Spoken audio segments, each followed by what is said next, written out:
Friends, welcome to Pushpalatha blogs. ఈరోజు వచ్చేసి నేను మా మరదలకి అంటే ప్రియాంషి ఈమెకైతే నేను రెడీ అయితే చేయబోతున్నాను.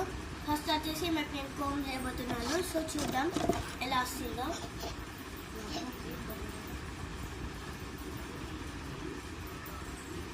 ఈమెకు ఫుల్ చిక్కులు ఉండడం వల్ల నాన్నకంతా మరి ఈమెనైతే రెడీ చేస్తున్నాను.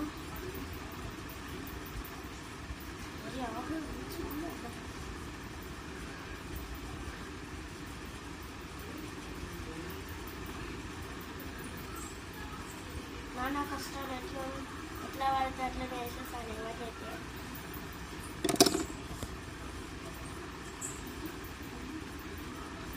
రియాక్షన్ చూడండి ఎలా ఉంటుంది.